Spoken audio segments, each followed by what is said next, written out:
I don't know, John. So I don't know if he is done or not. I don't know if this is Izzy normal. yesterday said he thinks he comes back. Maybe Izzy knows him better than I do. I don't know, John. I don't claim to know John. Gun to my head, I would have said Jon Jones will beat him right now. Guess what? Tom has never been pushed into those championship rounds. Once he gets to those championship rounds, even now, say Cyril Gane pushes him 25 minutes. If he beats Cyril Gane, but he learns to go 25 minutes where that first time you feel that Tom Aspinall has made it obvious that no one will take his new crown anytime soon. Not even Jon Jones. After Jon Jones revealed that he will return to the ring against Aspinall, changing his official retirement just weeks earlier, the heavyweight champion wasted no time in stating his position. The British fighter, who now holds the undisputed UFC heavyweight title after months of uncertainty, responded to the reversal with caution rather than excitement. If this falls through again, he will never speak about Jon Jones again. Donald Trump just said that he wants to hold a UFC event at the White House next year for America's 250th birthday. And not just any UFC event, he wants to hold a championship UFC event at the White House next year. And this got me thinking, what a perfect time for Jon Jones to come out of retirement and fight Tom Aspinall at the White House next year for America's 250th birthday. Aspinall kept it brief in a tweet. He wrote, "My pleasure, John. I told you I am not stupid." This was in response to Jones' post applauding a petition from UK fans to strip him of the belt. Aspinall also stated in a prior interview with Ariel Helwani that he will no longer speak about Jones until the fight is officially signed. He stated, "This interview is the last time I will discuss it. I am done. I am done with it. Anyone who asked me to move forward is being shut down. I will never speak about it again." He went on to say, "Unless the fight gets signed." He then delivered one final statement. "If it falls through again, I'll never mention him again. Never." Cormier was asked who would win between Jon Jones and Tom Aspinall, and he said with a you-know-what to my head, I would have said Jon Jones will beat him right now. Tom has never been pushed to the championship rounds. This is super interesting from a guy who lost to Jon Jones twice, and he's one of the greatest fighters of all time. And I know people are going to be outraged with Daniel Cormier here. They're going to call him stupid. They're going to say Tom Aspinall would have destroyed Jon Jones, and a lot of that is just because people don't like Jon Jones right now, and rightfully so. I completely understand why he ruined the heavyweight division for like 2 years. But I also kind of think that Jon Jones would beat Tom Aspinall, and there are a couple reasons for that. The conflict between the two fighters has been ongoing since 2023. Jones became the UFC heavyweight champion after submitting the Cyril Gane in March of that year. He was supposed to defend the belt against Stipe Miocic later in November, but he sustained a pectoral muscle tear. The bout was cancelled. While Jones healed, the UFC set up an interim title battle between Tom Aspinall and Sergey Pavlovich. Aspinall won the fight by knockout in the first round. He defended the interim title once. Jones did not return within a year, and the UFC officially confirmed his retirement. Dana White stated that the promotion has formally promoted Aspinall to undisputed champion. I would even say this, and I don't know if this is controversial or not, but I would say that Jon Jones ducked Tom Aspinall so hard that he went through self-destructive measures just to avoid a fight with this man. That's how good Tom Aspinall is. And everyone you're going to list off is going to get beat. Aspinall expressed mixed feelings following his promotion. He stated, "When I won the temporary title, I believe many people treated me differently than a regular interim champion. I always considered myself a champion, whether interim or not. I would have preferred to steal it from the other champion. That would have been lovely, but I suppose things worked out for me." He added, "I've been talking about Jon Jones. I was pleased to talk about Jon Jones to get the fight, but the fight is no longer available. So I'm like, let's just move on." Aspinall's fight. I mean, we've been talking to this kid forever about it, and it's his fight. Listen, you can't make people fight. If Jon doesn't want to fight, you can't make him fight. We can try to make him fight. We can throw things at him that inspire him to want to fight, but we'll figure it out. Aspinall also addressed analogies drawn between him and other fighters who have sought legacy matches. "I was never solely focused on chasing Jon Jones. There was a lot of online discussion and everything. There have been numerous similarities to Chandler chasing McGregor. Chandler pursued McGregor because he wanted a huge fight, and he was mostly looking for money. I wasn't concerned about a large battle or money. I cared about the heavyweight title. That's all I've ever been concerned about. Recognized as the best heavyweight walking the earth. So I am just relieved that I can fight again. Many people do. not realize that my job is to fight, and I haven't been allowed to do so for over a year for no reason other than the UFC's politics. Jon Jones is retired. Yep. But if he never steps into the cage with you and you two never fight, what do you think that does for his legacy, but also for your legacy? Is it possible for you to be the best and be the greatest without beating him? That's someone else's opinion, to be honest. It doesn't really matter to me. That sort of stuff doesn't bother No, you, as it long doesn't as you're bother me. fighting the people that are in front of you. I can only control what I can control. Earlier this year, Aspinall made disparaging remarks about Jones during an interview. He referred to Jones as a piece of garbage and claimed Jones should not have been allowed to compete after testing positive for illegal substances. I don't see how you can fail tests and still compete for world titles. That just does not make logic to me. We're all expected to play by the same rules. In response, Jon Jones issued a statement refuting all allegations of PD use. He stated, "I've never taken steroids. The evidence is all there. This is why I was able to fight again. And the regulations have been modified for everyone in all sports. Call me a game changer." This happened shortly before he stated that he was no longer retiring and wanted to fight Aspinall for the title. What do you make of like Tom Aspinall and all the things that he's been saying about you? I think he's awesome, man. Hello, John. I have nothing against you personally, but I just think I'm better than you. I just know that I can beat you. I think he should go on and have a wonderful career. He's not in the position to excite me, because if I whoop his ass, it's gonna be the next guy. There's gonna be a whole new fan base of somebody who everybody believes in. I've done this my whole adult life. I remember Rampage fans. This dispute sparked reaction from other boxers as well. Demetrious Johnson addressed Jones' reputation, stating that failing drug tests should prohibit a boxer from being called the best of all time. He explained, "We've never been stripped." Then gaze at someone who's been stripped. I am not suggesting Jon Jones did not accomplish wonderful things. He was an outstanding athlete. Name one athlete who is regarded as the greatest of all time in a particular sport who has failed a drug test. You are disqualified. You're the champion. I don't think you have a choice. What are your thoughts there with Jon and Tom? If you're the champion, defend your belt. It's a responsibility. I know your resume is incredible. What you've done is incredible. You're considered the greatest of all time. We get that. So if you don't want to fight, just retire.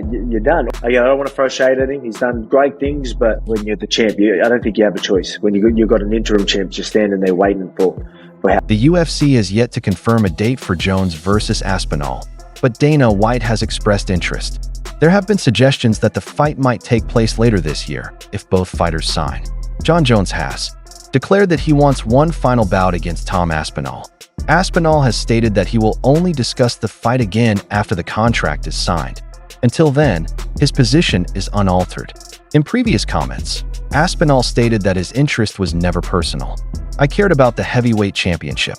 That is all I have ever been concerned about."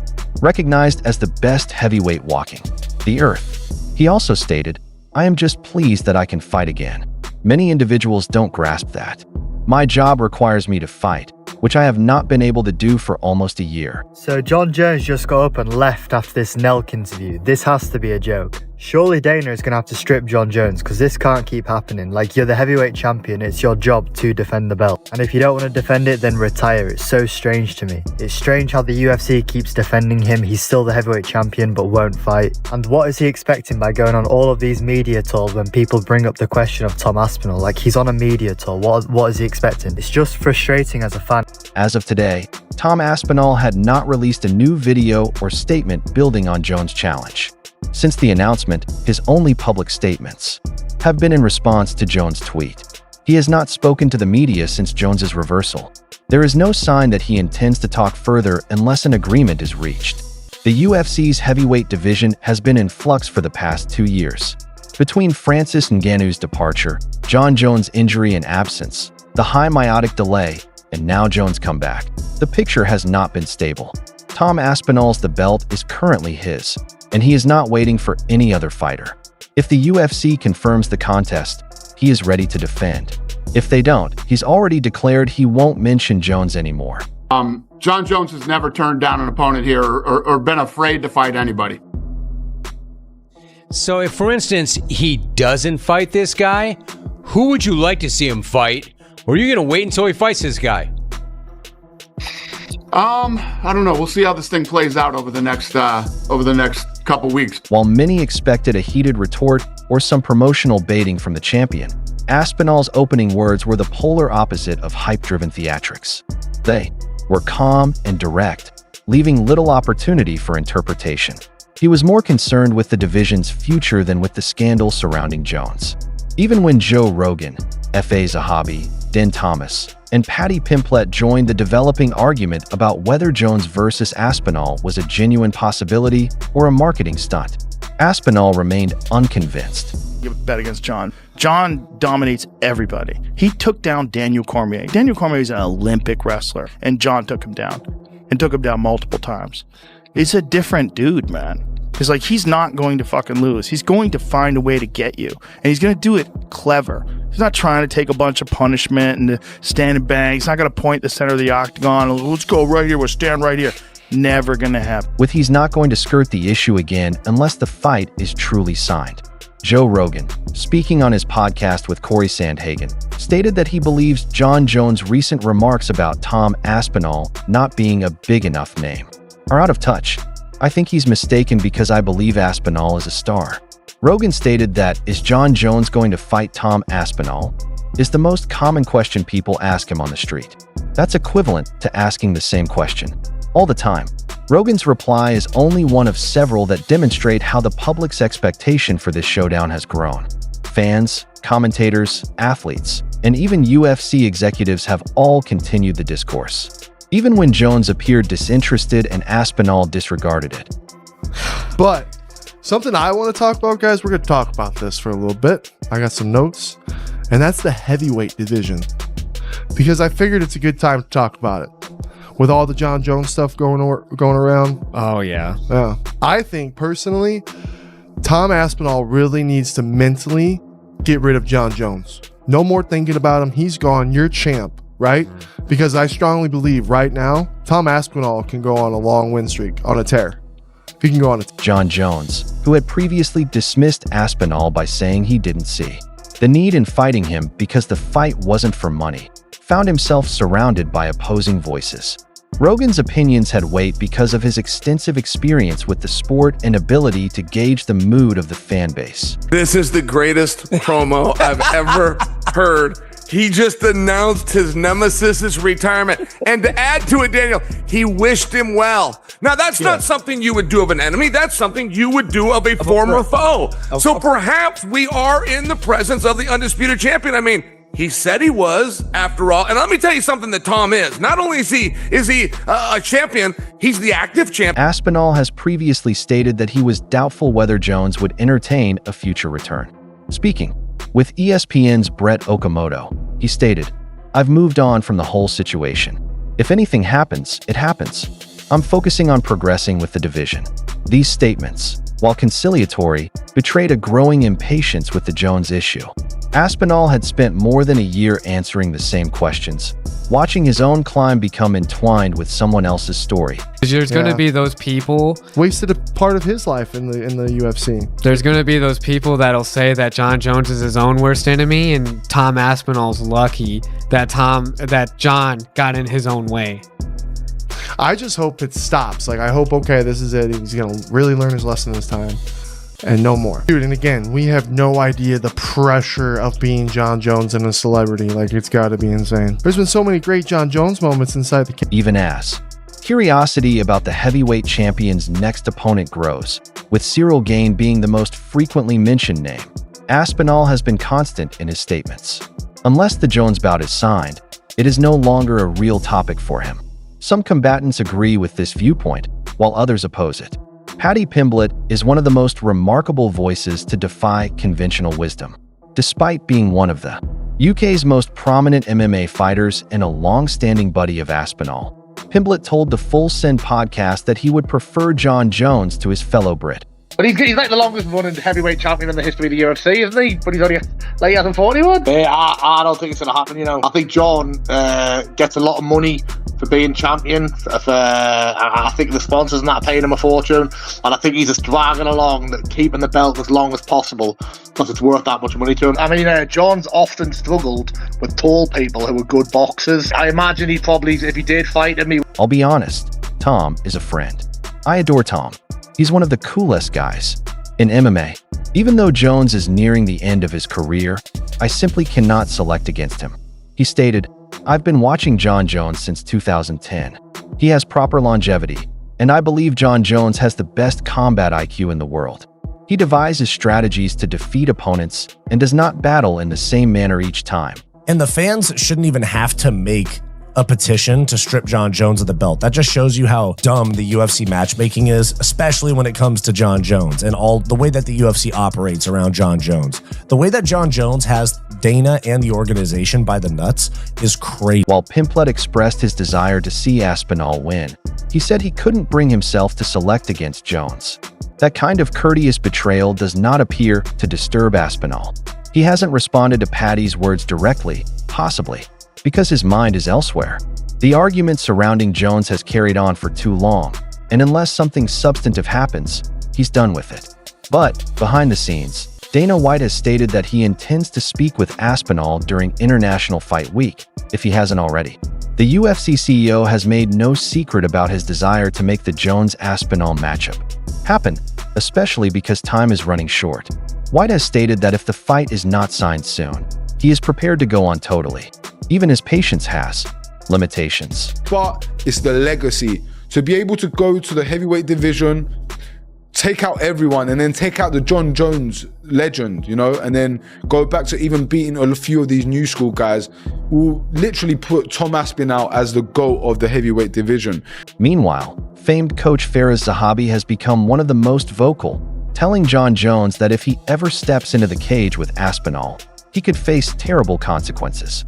Zahabi stated on his YouTube channel, "Guys, I do not think Jon Jones is going to fight Aspinall. I used to believe he would and could win, but after reviewing Aspinall's matches, I believe he is capable of defeating Jon Jones."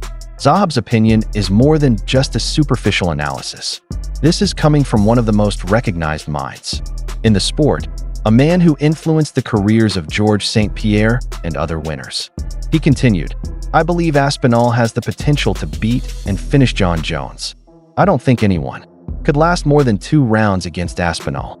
There is nobody in the world." Guys, I have never seen a fight that we've wanted that we've then been denied. No different than the girl at school that you're chasing and she's telling you no. Lose steam. This fight is a smaller fight now than it was 3 months ago. Aspinall versus Jones, which, by the way, I don't maintain for that could be resurrected one press conference or one Instagram live by Dana. I'm just sharing for you right now. Jones and Aspinall was not only hotter 3 months ago, it was hotter than that 5 months ago, and it is coming to an almost crawl. Aspinall is only recently receiving such high accolades. While many insiders have long acknowledged his potential, few have publicly stated that he could be the guy to ultimately end Jon Jones' unbeaten streak. Zahab's prognosis is based on tape, fight IQ, and Aspinall's recent performance, which has been fast, athletic, and technically clean. And it is not just Zahabi. Den Thomas, a UFC commentator and coach, believes the Jones-Aspinall dispute has been purposefully extended for promotional purposes. "It's got to be Jon Jones," Thomas informed MMA Junkie. "I believe all of this crap is just marketing. I believe it is marketing to keep it out there and make it even bigger." He went on to explain, "Every show I've done, we've talked about Jon Jones and Tom Aspinall. We've discussed a fight that wasn't even signed as well as fights that took place. And I assume that was done on purpose." That would be beyond disappointing, actually, from a marketing standpoint, from a landscape of where the UFC is standpoint. That would be a complete pay-per-view disaster. We'd see the strength of the UFC brand at Madison Square Garden if that ends up being, because all respect to Tom, but he has never headlined a pay-per-view, so plopping him at the top of Madison Square Garden against Ciryl Gane I think would be tough, but we'll see what they can do. Man, that would be tough. I mean, you'd have to have. Thomas is certain that the fight will be signed eventually. He doesn't believe Jones would go through all of this just to walk away. There's no way he'd take this road, accomplish all of this, and then refuse to fight. Thomas explained, "It simply kept us dangling. Now is the time for them to make a very big announcement." From a marketing standpoint, Thomas believes the sluggish build was intentional. By not providing fans with closure, the UFC and Jones have managed to keep the bout alive. However, there is a risk of waiting too long.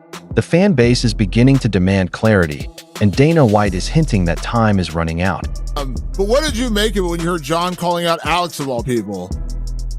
I think he does do this because, Alex Perez now he's like big star in the UFC, everybody loves him, so he know what he's doing, but I believe he should to fight against Aspinall, but I think he a little bit afraid of him, because Aspinall is someone who can really stop him and beat him. Yeah, But that's what I think, that he believes if he can, This sound Tom Aspinall has not wavered. He hasn't attacked Jones in response. He has not attempted to sell the battle before it occurs. He's kept his focus on the belt, being prepared, and pushing ahead. That quiet confidence has strengthened his position even further. If the fight comes to him, he'll accept it. If not, he will not look back. The rest of the division is currently in limbo. Aspinall is the champion, but he hasn't received the recognition he deserves. Until Jon Jones signs the paper or steps down for good, everything is speculation. As for Aspinall, despite the suspicion, he stands immobile while the hubbub swirls around him. Not silent, just finished chatting. What are your thoughts? Please share your opinions below and subscribe for future updates.